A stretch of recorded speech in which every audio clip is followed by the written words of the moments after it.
പൂമൊട്ട്. അൽബേനിയയിലെ ഒരു സാധാരണ കുടുംബത്തിലെ കൊച്ചുകുട്ടിയാണ് ആഗ്നസ്. നല്ല ഭംഗിയുള്ള കൊച്ചുമിടുക്കി. ഹോംസ് എന്നായിരുന്നു അവളുടെ വിളിപ്പേര്. ഹോംസ് എന്നാൽ പൂമൊട്ടെന്നർത്ഥം. സഹപാഠികളെയും മറ്റുള്ളവരെയും കളിയാക്കി ചിരിക്കുകയായിരുന്നു ചേട്ടനും ചേച്ചിയും. ഹോംസും അവരോടൊപ്പം കൂട്ടുചേർന്നു.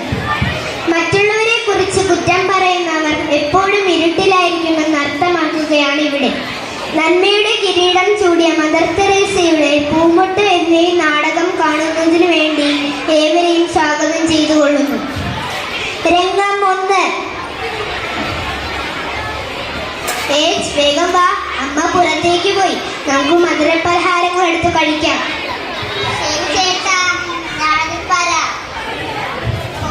നിനക്ക് മധുരപലഹാരങ്ങൾ വേണ്ടേ? ചേട്ടാ, ആർക്കാണെങ്കിലും കരുതി നമ്മൾ ഒരിക്കലും തെറ്റ് ചെയ്യരുത്. അമ്മ പറഞ്ഞത് ഓർമ്മയില്ലേ? ചേട്ടാ, ഹോംസ് കണ്ടില്ലെങ്കിൽ വേണ്ട, നമുക്ക് പോയി മധുരപലഹാരങ്ങൾ കഴിക്കാം. ശരി, അങ്ങനെ ആവട്ടെ.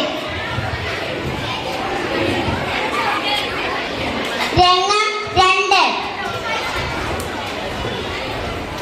ചേട്ടാ, എന്റെ ക്ലാസ്സിലൊരു അഹങ്കാരി കുട്ടിയുണ്ട്. അവളുടെ പേരാണ് എലീന. അവളല്ലേ ഇന്നലെ അബദ്ധത്തിൽ പടുത്തൊലി ചവിട്ടി